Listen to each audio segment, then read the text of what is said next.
Muito bem, pessoal, começando mais um quadro do Bolini na Kombi e o convidado especial dessa semana é ele. Obrigado pelo especial. Ricardo Melão, deputado estadual aqui do estado de São Paulo e representando o Partido Novo na Assembleia Legislativa do estado de São Paulo, a qual nós estamos aqui em frente, aliás. Melão, pode dar partida? Pode dar partida. A partida já deu, estamos com cinto, então vamos embora. Tá perfeito, estamos dentro da lei aqui. Começa a entrevista em segurança em primeiro lugar. Em segurança, sempre, né? Cinto de segurança. Use o cinto. Muito bem, pessoal. Para quem não conhece, esse quadro é o quadro da Margarete, essa Kombi maravilhosa. Tem uma miniatura laranja dela aí? É a miniatura. Você vê, eu sou um cara que... Eu entrei no espírito. Total, né? Então, vamos ser pretendente para ela, né? É verdade, uma tá muito combosa. sozinha. Ali, ó. Vitória Lanches. Olha essa combosa. É uma combosa azul aqui, uma pessoal. Kombi bonita, azul e bonita. tal. Tem um trailer atrás aí. Um trailer atrás com hambúrguer. Ainda deixa ela alimentada. Pessoal, apresentar para vocês o Ricardo Melão, deputado estadual. Melão, conta mais. Quem que é você? Como que você se apresenta aí pro pessoal? Bom, eu gosto de falar, sou paulistano, né? 34 anos, palmeirense. Uma característica importante aqui para destacar, tá? Sempre importante. Sou advogado de formação, né? Me formei em Direito no Mackenzie. Fiz pós-graduação em Direito Administrativo, que basicamente é o Direito à Administração Pública, né? Sempre gostei de... Já estava sempre próximo. Aliás, Melão, acho que vale a pena você contar a sua história familiar, né? Sim. Tive meu pai, João Melão Neto, né? Já que o Bolini tocou aí no assunto. Sempre foi um grande jornalista, escrevia artigos do Estadão, antigamente até um programa na Record onde ele era comentarista, sempre foi liberal, sempre pregou as ideias liberais. É liberal raiz. Exatamente, liberal raiz, da época que brincam, né, a turma da Kombi. Exatamente. Agora é a turma da Margarete.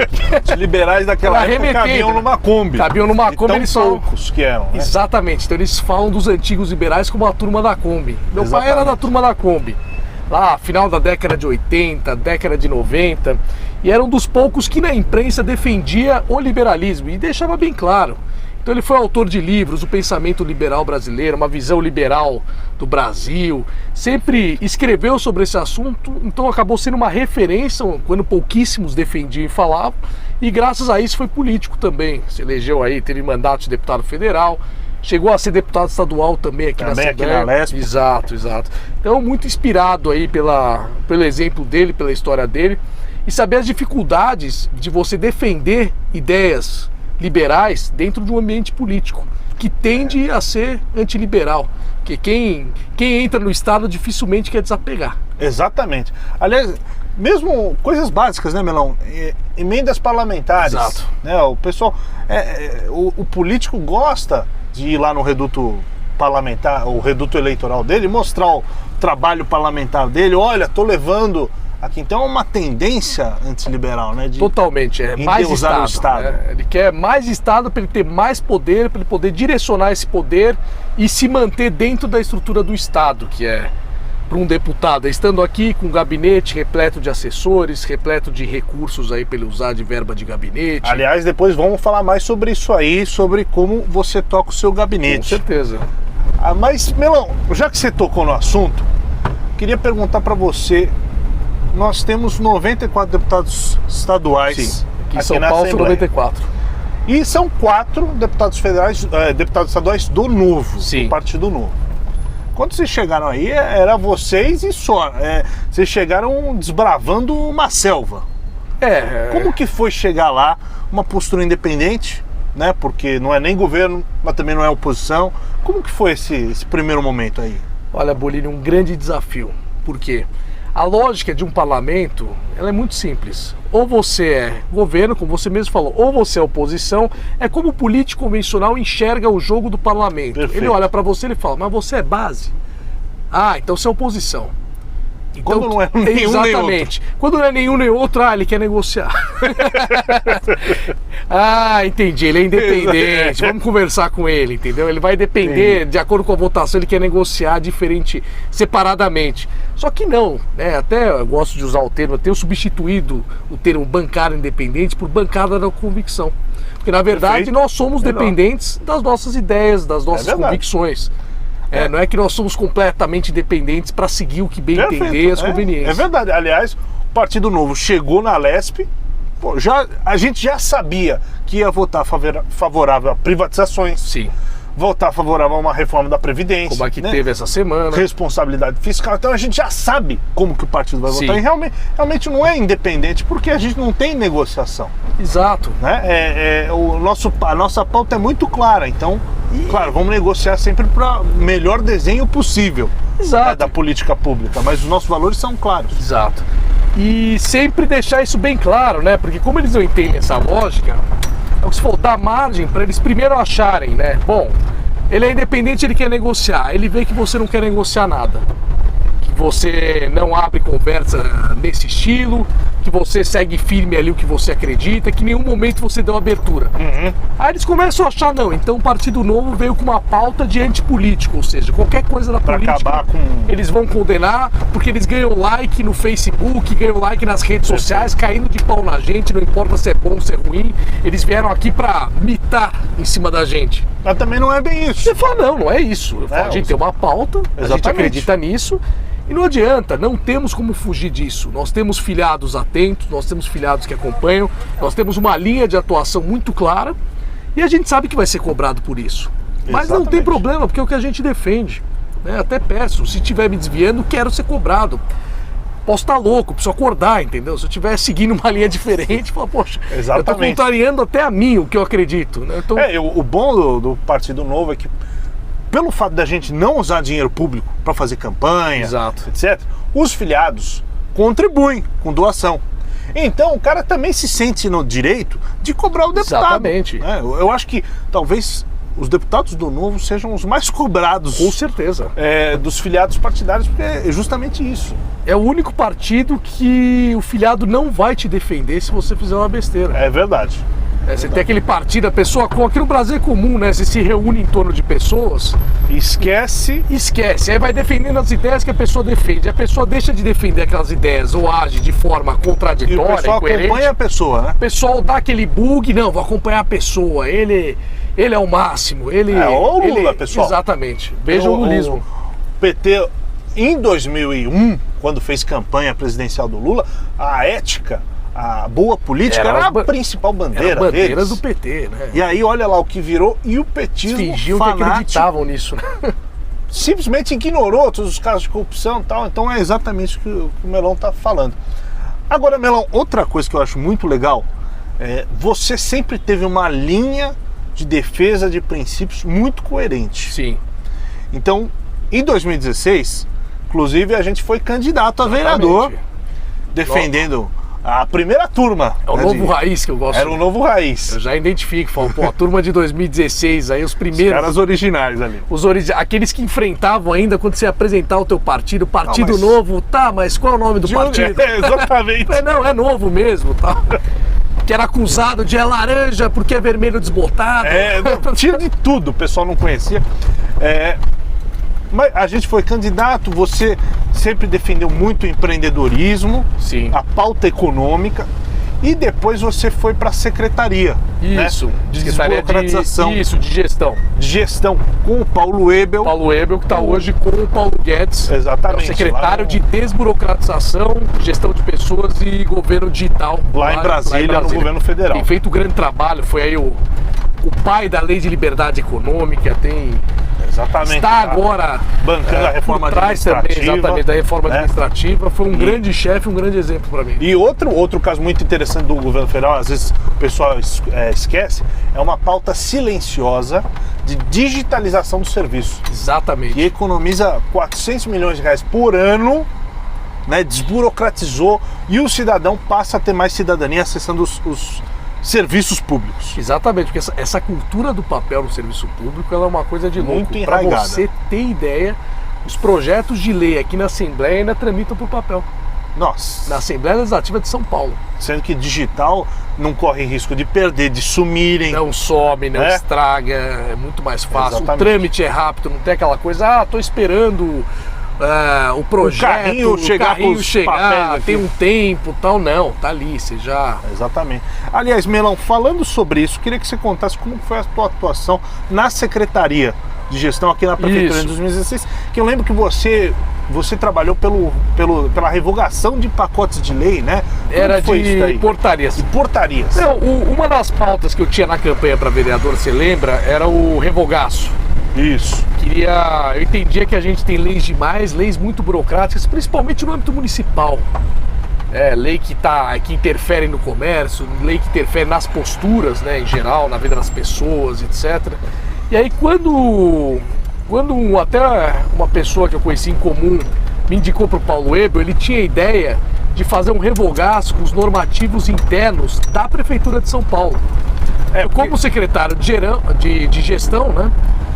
Você tem uma série de portarias. O que é a portaria, basicamente? Explica aí pro pessoal. O que é o nome portaria? Da porta para dentro. Várias normas. Exato. São normas internas, de funcionamento interno. Não é uma lei. Então ela pode ser revogada pelo próprio prefeito. Pelo próprio prefeito. Ele revoga, o próprio secretário, se é da área dele e tal. Então a ideia era, se tinham as portarias e os decretos internos que poderiam ser revogados, né? No caso do decreto pelo prefeito, portarias pelo secretário ou pelo prefeito. A ideia dele era, vamos fazer um revogaço aqui. Começamos na Secretaria de Gestão, o primeiro faz um revogaço interno, vamos mostrar que é possível, era a ideia do Paulo. Depois que nós fizemos, eu vou levar essa ideia para o prefeito e vou pedir para o prefeito capitanear essa ideia. Nós fizemos a Secretaria de Gestão, eu identifiquei lá, desde que existe a Secretaria de Gestão, que foi a antiga Secretaria de Administração, etc e tal, o cara xingou ali. Faz parte. Era 1977, mais ou menos, você tinha mais de 1.200 portarias, só na Secretaria de Gestão. E aí a gente fez toda uma triagem e olha, não é que tem tudo publicado, não é que você falou, traz todas as portarias aí que eu quero ver, não. Não, tem que fazer pesquisa, você faz pesquisa pra achar a legislação existente. Ali até contei com a grande dona Marise que estava lá, eu brinco, dona Marise, padroeira do revogaço. É uma senhora bibliotecária ali que ela gostava da pauta, né? Ela se entusiasmou com a pauta de revogar tudo e ela me ajudou a descobrir um monte de portarias que não estavam publicadas no site necessariamente. Perfeito. Fizemos todo um levantamento, aí eu fiz o trabalho, dividi com as coordenadorias ali, separei por áreas, né, na própria secretaria, pedi para eles, né, que são as pessoas que conhecem o funcionamento interno, eles vão saber me dizer de, olha, isso aqui não funciona mais, isso aqui caiu em desuso, isso aqui atrapalha. E a ideia foi, primeiro, até para poder sair, eu brinco que para você fazer um trabalho de revogaço, Bolini, é a mesma lógica de bagunça de quarto, sabe? Você compra roupa e vai acumulando coisa. Aí de repente você sempre fala, nossa, eu preciso arrumar essa bagunça. Perfeito. Só que nunca é prioridade. Então Verdade. você, nossa, eu preciso... Você não sabe por onde começar, né? Você não começa, você olha e fala, um dia eu vou parar aqui, só vou arrumar essa bagunça. Todo mundo simpatiza. Você fala, todo mundo é a favor de arrumar bagunça, todo mundo é a favor de, vamos limpar aqui as portarias. Nossa, mas com certeza. A prática, todo mundo com preguiça. Difícil, porque não acaba não sendo prioridade. Então o que eu pensei? Eu falei, vamos começar com calma, né? Como é que eu sigo a lógica quando eu quero arrumar meu quarto? A gente vai por etapas. Eu primeiro viro e falo, olha, em primeiro lugar, vamos separar aquelas coisas que você já pode jogar no lixo, né? Ou jogar no lixo ou doar. Perfeito. Dependendo do objeto. Você fala, o que você já desapega agora? Você fala, isso aqui eu não uso de cara. Só de você fazer isso, você começa a pegar um item ou outro. Ter lógica de priorização, né? De priorização, e começa essa ação, te dá já um pouco daquela sensação de limpeza. Você fala, nossa, como melhorou, é possível, que legal. Aí você vai no resto. Que aí tem aquela roupa que você fala, putz, essa malha azul aqui, você não que usa ela há um ano, né? Preciso guardar. Você não usa, não, mas minha avó me deu, um dia eu vou usar, tal, aí fica ali no armário. Então, se você pedir para fazer tudo de uma vez, vai começar, não, malha azul complica. Então primeiro eu falei, olha, revoga aquilo que já está em desuso, que você pode descartar de cara. Só me mostra isso, tá aqui tua lista, me indica esses, né? Tinha até a tabelinha, eu falei, grife em vermelho. Só nessa brincadeira aí das 1.200 e poucos, o primeiro lote ali já dava umas 200 e cacetada.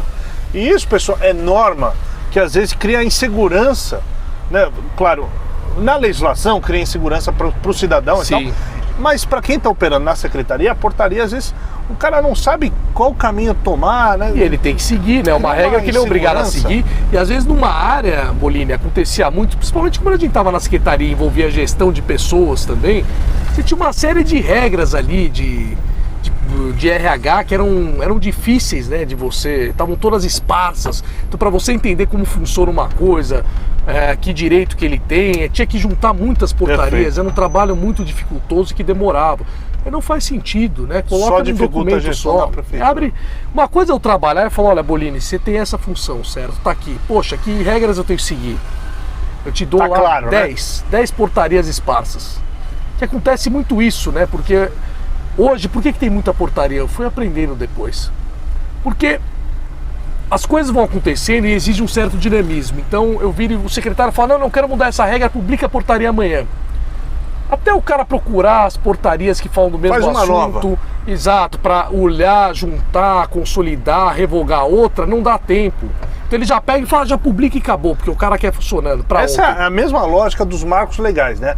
Marco legal das startups agora que o pessoal do Novo está trabalhando em Brasília, o Poit é relator, a mesma lógica. Tem um monte de gente que fala, não, faz uma lei para as empresas para isso, faz uma lei para... Não, vamos consolidar numa só, deixar organizado. É um trabalho legislativo muito trabalhoso, mas que depois vale a pena pela clareza, pela segurança jurídica que isso dá. Agora, Melão, outra coisa que eu queria falar com você... ali só finalizando, desculpa, esse trabalho, claro, a gente fez, deu certo, revogamos, acabamos com 21 portarias, você acredita? 1.200 e pouca, a gente conseguiu reduzir, consolidar, enxugar, depois fomos indo, avançando nas etapas, acabou com 21. Ele levou esse trabalho ao prefeito, aí o prefeito foi lá, determinou que se fizesse na prefeitura inteira. Aí eu coordenei o trabalho com todas as outras secretarias, então pedi para indicar cada secretaria uma pessoa que ia cuidar disso, a gente explicou Perfeito. Como é que a gente fez, demos uma tabela e até eu sair da prefeitura, né, eu saí em abril depois, até para vir candidato a estadual pelo Novo, já era uma coisa que já era combinada, né, que eu já tinha já era a minha intenção, já tinha avisado. E aí a gente revogou mais de 4.000 portarias, inclusive foi o último ato do prefeito, né? Aquela lista enorme, aliás eu devia ter guardado esse diário oficial de recordação, porque diário oficial você abre, é só lei, decreto, novas norma, leis, vigor, portaria, tudo publicado. De repente você olha ali, páginas e páginas ali, só aquela lista de revogado. Aquilo é lindo, as pessoas não estão acostumadas a ver aquilo. Para nós liberais. Exato, e muita gente interna me elogiou, viu, Bolini? Pô, foi você que capitaneou isso aí, que bacana, eu nunca tinha visto, tal, foi bem legal. E na prática melhora ali a vida de quem tá operando. E a gente tem um revogaço aqui que a gente tá tentando fazer isso com as leis estaduais. Aí é um assunto para mais de um dia. Bom, Melão, além desse papel do legislador de leis, né, que você tá trabalhando aqui, o revogaço aqui, tem a experiência na secretaria, tem um outro papel muito importante do legislativo, que é a fiscalização. E o Melão está ficando famoso por ser o fiscal de obras aqui no estado de São Paulo.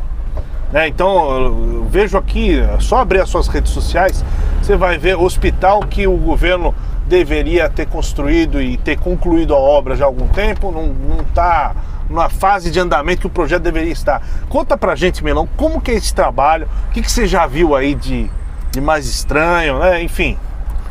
Bom, ali o que acontece, né, Bolini? A gente sabe, você já mencionou aqui, o Novo procura dar o exemplo sempre do menor para o maior. Então a gente começa dando exemplo no nosso gabinete. Você quer cobrar eficiência, quer apontar dedo para desperdício, cobrar, enfim, que o Estado seja austero e respeitoso no gasto do dinheiro do pagador de impostos, você começa dando exemplo. Começar em casa, né? Exato, começa em casa, arruma a sua cama, depois pense em mudar o mundo, né? Verdade. Começa arrumando a cama, o quarto, a casa, a vizinhança e aí vai.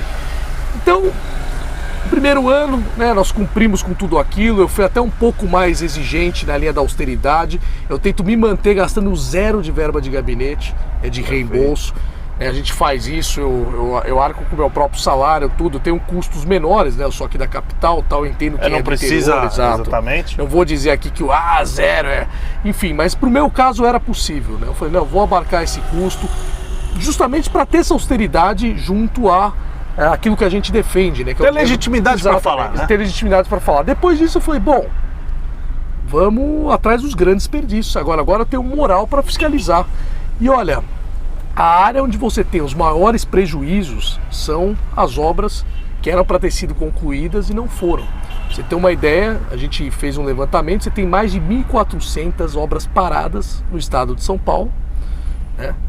Ou atrasadas ou paradas, e dentre essas aí paralisadas mais de 700. Aí eu resolvi fazer um cálculo ali para entender. Eu falei, vamos começar por partes. Vamos lá. Né? Vamos desconsiderar um pouco as atrasadas. Eu quero só as obras paradas mesmo, aquela que começaram... Que abandonou. Abandonou, completamente abandonado. Então você tem, desde a recordista, que é a linha 6 do metrô. Perfeito. Que era para ligar... Quanto tempo? Essa aí parou em 2016. 2016. Era para começou em 2015, parou em 2016 e está parado até hoje. 4 anos ali. O consórcio dependia aí de um empréstimo no BNDES que não saiu. E aí eu fui lá, inclusive, na Brasilândia, a gente fez todo o trajeto para o transporte público justamente para mostrar a dificuldade. Que seria, né? É uma linha que é ligar, em 23 minutos você chegava, né? Da Brasilândia a São Joaquim. E quanto tempo levou de ônibus? Levou mais de 1 hora. Levou 1h30 por aí. Isso é qualidade de vida 2 metrôs que o cidadão deixa e um de ter, ônibus. Né? Precisou de 1 ônibus, 2 metrôs para fazer o mesmo trajeto. E aí, enfim, fomos lá, uma obra de 23 bilhões de reais que já tinham gasto 1 bilhão e 700 milhões e está parada. Esses 1 bilhão foram gastos como? Aonde? Foi gasto na estrutura ali para cavar o buraco. Já começou a cavar o buraco. Exato. E aí, então tá lá o buraco e parou. Tá lá, parou, simplesmente parou. E detalhe, você vai além, Bolini, porque uma obra parada, é aí que eu quero mostrar, o prejuízo é muito maior do que apenas o dinheiro que foi gasto ali. Perfeito. Né? Daquela estrutura que está ali. Primeiro que ela deteriora, então eles vão precisar, o que foi gasto talvez vai ter uma depreciação. Recomporar. Exato. Segundo que, por exemplo, na linha 6, isso é só indo lá, por isso eu gosto pessoalmente, para você perceber. São coisas que não estão ali.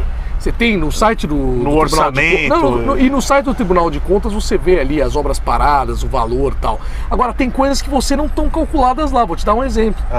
Tava lá um tatuzão estacionado. Eu fui lá com o assessor custa o aluguel do tatuzão? Não, eles compram o tatuzão porque ele tem que ser feito para linha específica. E não é contabilizado. É quase bilhão. Mas aí que tá lá o tatuzão, ele estraga, ele tá ali deteriorando, talvez precise comprar até outro, dependendo do caso. Perfeito, então mais 1 bilhão. São despesas, exato, são despesas que ninguém vê. Outro exemplo, vou contar o caso de uma obra, aliás, a primeira que a gente foi fiscalizar. Porque em princípio eu falei, olha, Rodoanel, Trecho Norte, que essa é uma outra obra parada aí que eles estão tentando retomar, que é extremamente importante, já tem uma série de polêmicas aí, enfim, até está na justiça o caso. Você tem obras que são caras, foram gastas e que ninguém vê, que tem pouca visibilidade. Vou te dar um exemplo. Museu da História de São Paulo. Né? Não sei nem se deveria gastar dinheiro com isso. Fizeram um projeto lá no Brás. O projeto inicialmente ia ter um custo de 60, se não me engano era 61 milhões de reais. Ia custar o museu, o projeto inteiro. 2010, assinaram o contrato, começaram a obra. A obra começou, de repente, pararam a obra. Problema de contaminação do solo, problema ambiental. Pararam a obra, gastaram lá uma nota, acho que foi 30 milhões para descontaminar o solo. Detalhe, uma região onde já sabia, né? Uma região antiga, as fábricas, indústrias. Perfeito, já sabia. Já tinha cadê noção o planejamento? Exato, cadê o planejamento? Como é que você começa algo e não fez, né, essa lição de casa? Mas enfim, e detalhe, ali já funcionava, se fosse ver um terreno que era da prefeitura, funcionava ali, já funcionou, acho que Guarda Civil Metropolitana por ali, já funcionou parte ali da estrutura da Secretaria de Assistência Social, enfim. Órgãos já funcionaram ali naquelas condições. Foram fazer o museu, bloquearam, parou. Resultado, já foram gastos. Só nesse museu, tá ali. Tem a estrutura, Bolini, você vê, tá ali, montada e tal. Já foram gastos 93 milhões de reais. Olha só, 93 milhões de reais, obra parada. Só que você chega lá, você vê mato alto. Mato alto juntando rato. Vai deteriorar tudo. Deteriorando, e vai deteriorando a região, você tem um custo social. Então o comércio ali do lado, né, até falei com uma comerciante ali, você vê, começa a ficar mal frequentado, vira ponto de descarte de lixo, boca de droga, isso aí fomenta a criminalidade. E detalhe que ninguém vê, né, como eu te falei, eu cheguei lá, tinha uma empresa de vigilância. Aí olhamos o nome ali da empresa, pedi aqui no gabinete, falei, vamos levantar esse contrato, você está pagando uma vigilância ali, uma obra parada. Vigilância da obra parada, só ali o contrato 700 mil reais por ano. Ou seja, um custo a mais. São coisas que ninguém vê. E ali, Bolini, dá para ir muito além. A gente viu um terreno também da USP, que era para ter um projeto lá na Consolação.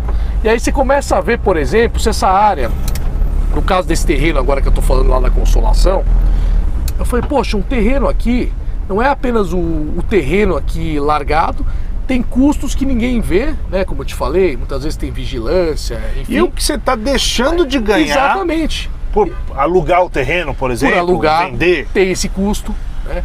Esse terreno aí, para você ter uma ideia, a gente calculou, ele deve valer cerca de 19 milhões de reais. E detalhe, você deixa de arrecadar o poder público também, se ele estivesse tão preocupado, você deixa de arrecadar IPTU.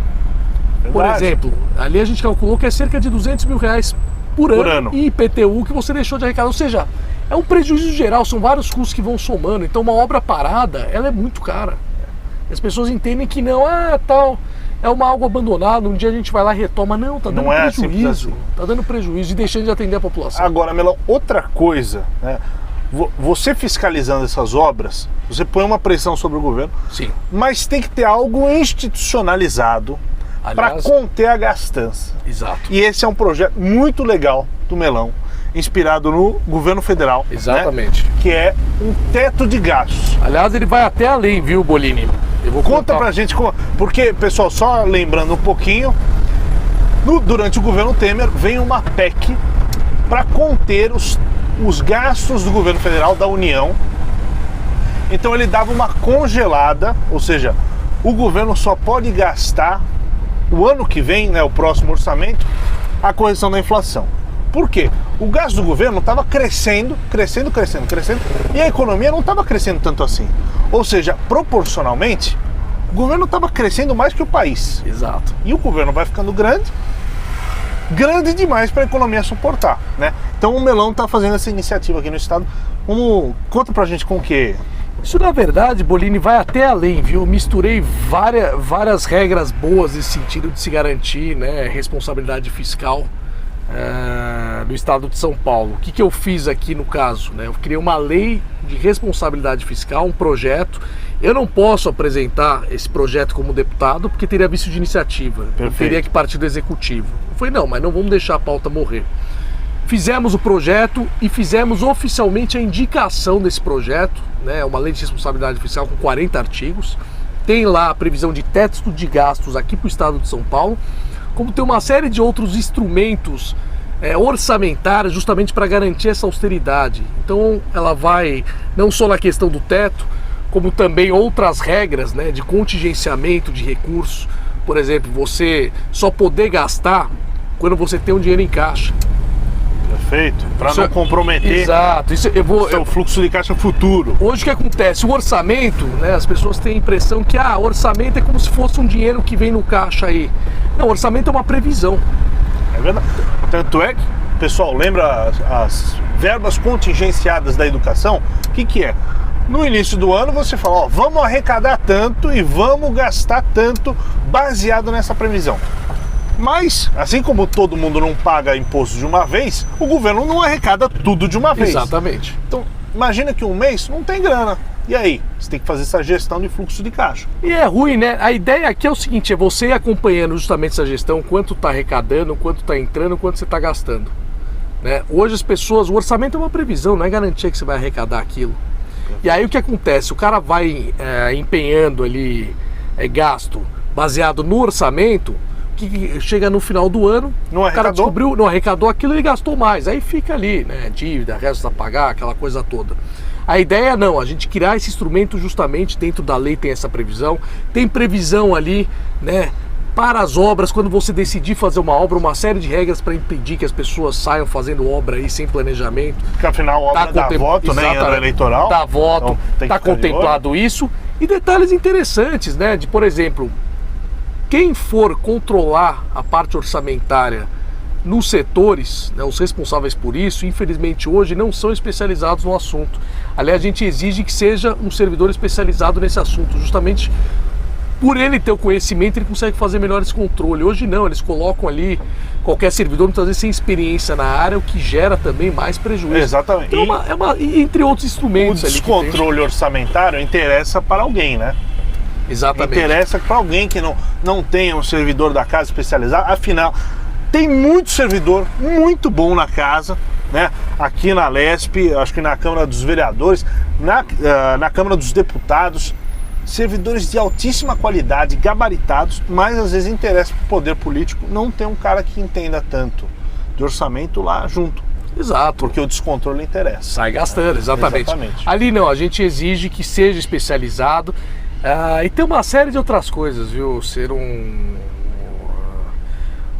outro item importante ali é tentar, nas empresas estatais, hoje ela não submete aos limites de teto de salários da administração previsto direta. pela Constituição A estadual. gente tenta colocar uma coisa na outra também ali. E uma série de outros. É uma lei com 40 artigos, tem outros instrumentos, mas a ideia é, vamos criar uma lei de responsabilidade fiscal estadual. Qual que é o discurso? Hoje São Paulo não tem uma situação financeira tão ruim quanto alguns estados aí que a gente já viu. Minas, Rio Grande do Sul. Exatamente, Minas, Rio Grande do Sul, Rio de Janeiro. Agora, dá para melhorar. Dá para melhorar. E outra, vamos tentar ser todo estado que aprovou uma lei de responsabilidade fiscal, infelizmente, foi quando o problema já estava colocado.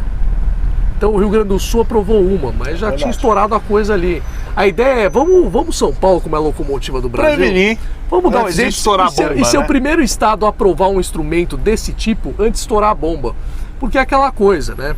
Você pode ter um dia um governador responsável com os gastos. Felizmente, nesse ponto, né? A gente até que em São Paulo a situação foi razoável dos governos que estudaram nessa parte. A gente tem outros grandes problemas nessa parte. É um problema que a coisa foi até bem tocada. Agora, você sempre está sujeito a entrar ali um populista que vai estourar o caixa do governo. Então vamos travar antes que ele chegue. É uma vacina que você vai permitir até que entre o populista e não vai ter muito o que fazer nesse sentido. A ideia era essa. Eu fui apresentar pessoalmente para o secretário Meirelles, para a equipe dele. Fomos lá, eu e minha equipe, mostramos todos os pontos, ele gostou. Mostramos que tinha um grande teto de gastos. Chama o Meirelles. Ele aprovou, chamamos o Meirelles ali.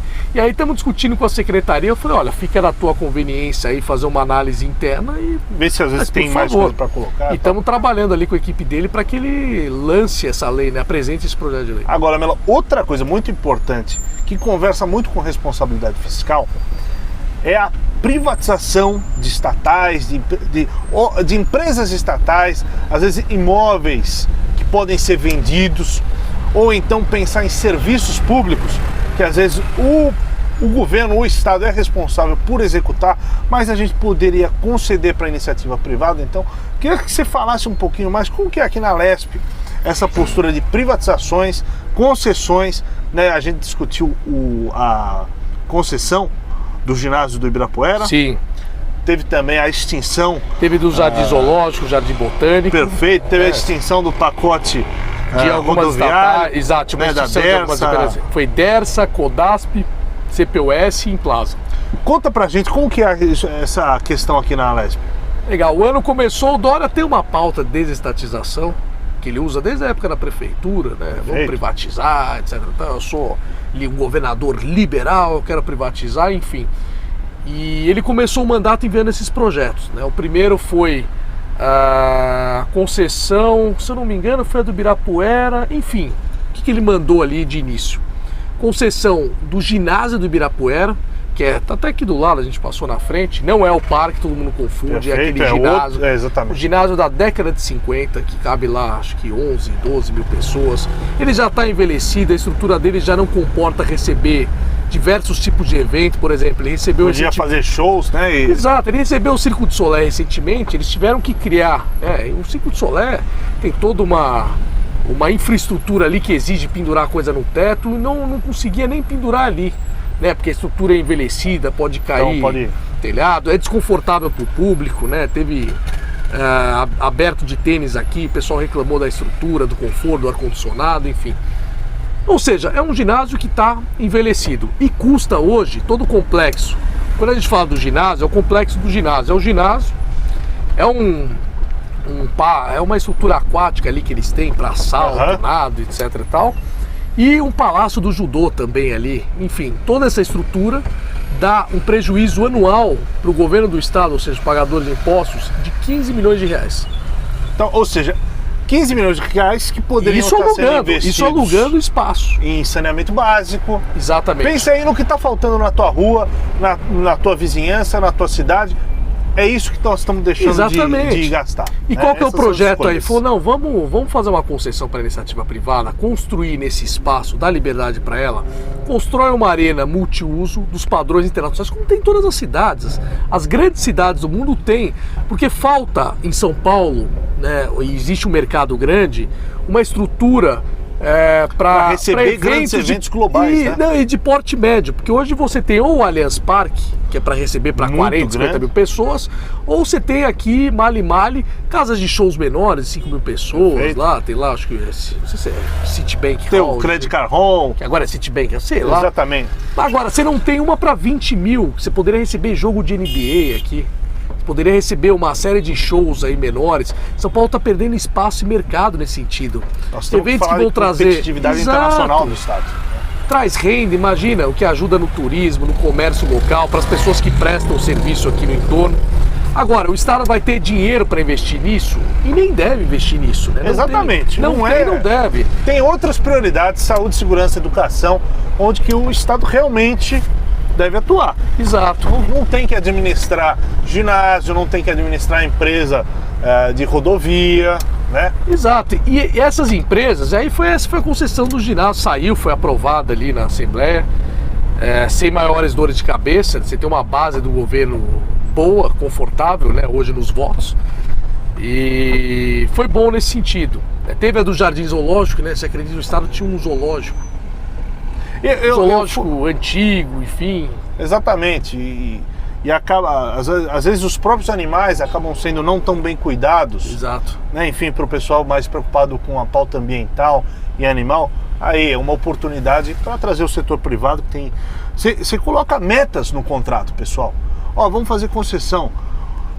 Primeiro, a tarifa não pode ser mais alta do que tanto. Então a iniciativa privada, a empresa que está cuidando daquilo, tem que cumprir essas metas do contrato, né? E faz uma melhor gestão, porque é especializada naquilo, né?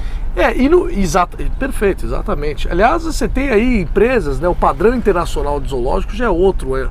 O animal, ele fica, né? Eles gostam de recriar um habitat natural para o animal, ou seja, é muito mais confortável para o animal.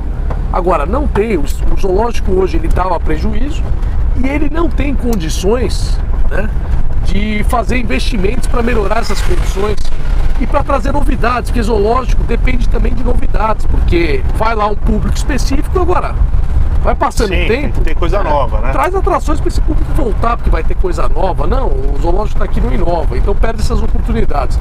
E as empresas estatais que eu citei aqui, né, Dersa, Emplaza, Codasp, que são empresas que perderam sentido, acabam muitas vezes virando espaço para cabide de emprego. Então você não tem um cargo na administração direta, lá na secretaria, que segue lá o regime estatutário. Numa empresa você tem um cara que você consegue colocar um salário maior, CLT, com muito mais benefícios e condições do que na administração direta. Perfeito. Então vira um espaço aberto para você começar a colocar um monte de gente ali que é cabide eleitoral, não necessariamente o cara está trabalhando na empresa. E são funções que poderiam ser absorvidas pela secretaria, e você não precisa ter uma empresa lá. E detalhe, empresas deficitárias, empresas que davam prejuízos milionários para o Estado e não estavam funcionando, e umas até nem precisavam mais funcionar. Foi aprovada a extinção, mas detalhe, Bolini, nós aprovamos a possibilidade, autorizamos o Estado a extinguir, autorizamos o Estado a fazer a concessão do Ibirapuera. Cadê a concessão? Cadê a concessão? Não. Isso aí cabe agora ao governador João Dória. Tem que cobrar. Tem que cobrar. Cobrar para fazer o projeto, o edital. Tem que cobrar a extinção das empresas, né? Você fala, poxa, possibilitaram ele de extinguir. Exatamente. Agora precisa de iniciativa dele. Enquanto não extinguir, não acabou o prejuízo. João? A gente aprovou aqui. Agora, se não extinguir, o prejuízo está lá todo ano. Perfeito. Né? E vai ter esse ano. Não foi extinta ainda, né? Passou 2019 e não foi extinta. 2020. A gente sabe que demora um tempo, né? Você precisa fazer plano de demissão voluntária dos funcionários. É contratos, às vezes, enfim. Mas tem que estar no radar. Exatamente, precisa passar, realocar as funções das secretarias, não é uma coisa da noite pro dia. Agora, tem que sair, né? A gente vai ficar em cima. Já que você está cobrando responsabilidade, austeridade, queria que você falasse rapidamente como que você toca o seu gabinete, que é um dos mais econômicos aqui da Lesp. Sim. Né? Como que é o teu time, como que você Como que você faz para economizar o que os caras não conseguem? Você tem carro oficial? Abrimos mão, aliás, é uma regra do Novo. O que o Novo estipulou pra gente? O Novo disse o seguinte, olha, vai abrir mão de alguns privilégios, né, o que a gente entende ser privilégios, carro oficial, se tem auxílio saúde para o deputado aqui pedir reembolso de saúde, vamos abrir mão. Se tivesse aposentadoria especial, abrir mão, não foi o caso. Também. Auxílio moradia, para quem é de fora também, abre mão. Aliás, o auxílio moradia ele chega a ser um absurdo maior, porque se você não tem imóvel em seu nome na cidade de São Paulo, você pode pegar. Você pode pedir. Ou seja, o cara mora por exemplo, aqui, eu não mas tenho, a esposa tem um nome. Eu não tenho, então poderia pegar. Eu sou de São Paulo, aluga, São Paulo, eu alugo, ou seja, então eu poderia pegar. Então, agora meu aluguel eu vou pagar com o dinheiro da Assembleia. Isso é privilégio. A gente abriu mão disso. E você tem lá direito, deputado, no começo do mandato eram 32 assessores, depois a Justiça cassou lá 9 cargos. Hoje eu poderia ter até 23 assessores. Nesse exato momento eu tenho 7, né? E tá fazendo um baita trabalho, tá, pessoal? E vai ter 6, já anunciou aqui, vai ter 6. A gente tem um que vai sair e eu pretendo não repor. A ideia é, vamos testar, eu comecei com 8. Qual que era a regra do Novo? Economiza, abre mão desses privilégios, economiza 50% dos gastos totais do gabinete e corte pelo menos metade dos assessores que você teria direito. Nesse caso, a gente está indo além, né? A nossa economia vai além dos 50% e eu estou usando, né? Eu comecei com 8 assessores, alguns foram saindo, não saiu, eu falei, não, vamos ficar com 7, vamos testar. Deu. Continuamos, reloquei as funções, ganhamos eficiência, né? A pessoa vai aprendendo. Tem esse aprendizado aí que vamos demora. Conseguindo acumular mais funções, diminuímos para 7. Agora vai sair mais um. Vou ficar com 6 e o desafio para a equipe é, vamos tentar com 6. Sempre buscar, né, fazer mais com menos. Melão, acho que é muito exemplo do teu gabinete. Você está fiscalizando ativamente obras do governo. Exato. Isso é um impacto, gente, de bilhões de reais. Se for pensar no orçamento, a sua atuação parlamentar, tem um impacto de milionária. Né? Então a eficiência do teu mandato... A bancada inteira do Novo, aqui dos 4 deputados, vai economizar aí quase 8 milhões de reais por ano. São só 4 de 94. Imagina se todo mundo fizesse isso. Exatamente. Né? Então a gente procura dar o exemplo antes de cobrar. E esse é o desafio, é uma mudança cultural aqui que incomoda, porque você expõe. Quando você mostra que dá para fazer mais com menos, é óbvio que quem está usando os recursos se sente constrangido, porque é obrigado a se justificar. E são símbolos que a população entende muito facilmente. É verdade. Que pega, né? Agora, Melão, para finalizar, nós já voltamos aqui para a Assembleia Legislativa do Estado. Vou deixar você, mas antes tem um bate-bola, jogo rápido. Opa! Melão, um livro. Olha, referencial, são várias, Bolini. Eu coloco A Lei Bastiat, é o livro que me inspira no momento. Clássico para os liberais. É exato, nesse momento que eu sou um legislador na minha vida, até como formado em direito advogado, é o meu livro inspirador aí. Muito inclusive para ter esse ânimo. A tua atuação. Exato, na minha atuação. Um filme. Um filme? Rapaz, agora você me pegou, viu? O seu favorito. Vamos pensar. Pode ser até desenho animado. Pode ser desenho animado. Eu gostava muito A Lista de Schindler. Muito bom. Foi um filme marcante. Me marcou Filmaço. bastante. A Vida é Bela. A Vida é Bela é maravilhosa. A Vida é Bela foi um filme que marcou bastante também. Melão, uma música. Rapaz, música específica eu não tenho. Você tem cara de quem gosta de Roberto Carlos. Rapaz, você descobriu. Aliás, pra quem não sabe, tem aqui, aí, ó. Tem aqui a Kombi é raiz. Cara, parabéns. Roberto Carlos, o rei é fantástico. Em Ritmo de Aventura. Em Ritmo de Aventura, esse é fantástico, olha só. Eu sou terrível, como é grande meu amor por você. Você vê, essas músicas são eternas. Olha, vamos lá, vou citar alguns cantores, vai, pra ficar. Gosto de sertanejo, né? Desde moda caipira até o modão, até os mais modernos. Em geral, adoro, né? Fui no show dos Amigos recentemente, fiquei encantado, né? O sertanejo que marcou bastante a minha época, né? Mas eu cito aí Roberto Carlos, música sertaneja, para citar internacional, né? Para não dizer que eu sou um nacionalista. Luiz Miguel, que é um clássico, os né? Boleros. Os boleros, Luiz Miguel. Cara, o Melão é muito raiz. Totalmente. E o tio vai, só para fugir um pouco desse aspecto. Só para falar que você é jovem. Exatamente. Melão, um time de futebol do coração. Palmeiras, já com sabe. Certeza, sempre. E uma figura mundial que te inspira?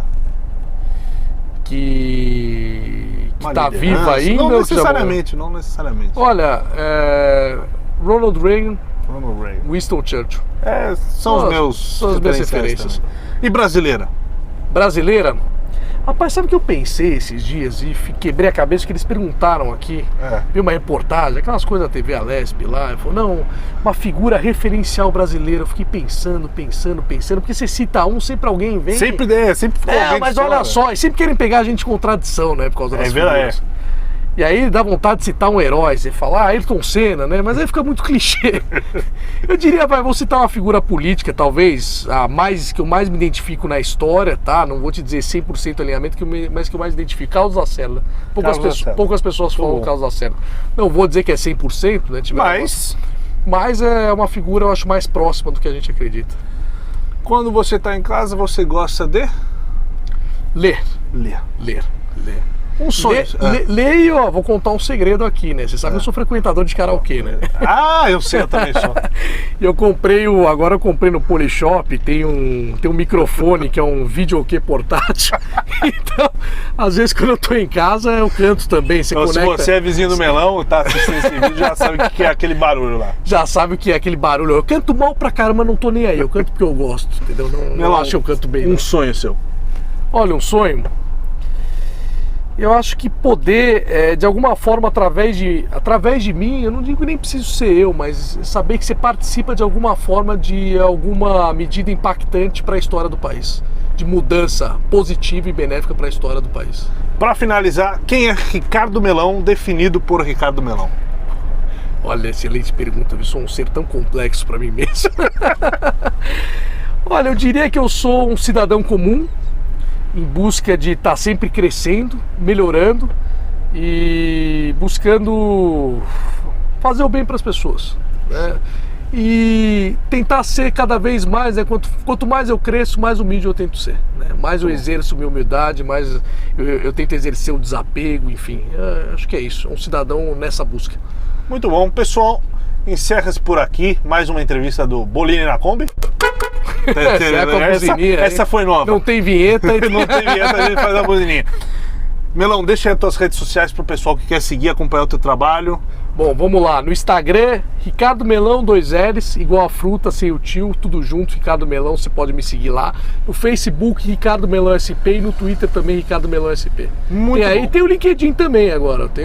É bom também. Tenho crescido meu LinkedIn, procura lá Ricardo Melão também, você me acha. No YouTube, mesma coisa. Muito bem. No YouTube eu acho que tá Ricardo Melão SP também. É só digitar lá que Ricardo vai Melão, achar. Você me acha. E pessoal, para finalizar... Com 2 L's. Para finalizar, vocês sabem que todo convidado ganha... Ô, louco! Uma mini Margarete de recordação. Que referência. Aliás, Margaret Thatcher é uma das referências também. Também é referência internacional. Ela abre a porta aqui. Uma das minhas referências aí. Você guardar no gabinete. Obrigado. No gabinete austero de Ricardo Melão. Sabe que eu tenho um busto pequeno do Churchill que eu comprei lá em Londres quando eu fui visitar. Tem um museu dele lá. Você coloca do lado. Era o bunker de guerra deles que eles tinham ali. Eu visitei, comprei o busto, vai ficar lá do lado. Como Margaret já é um símbolo.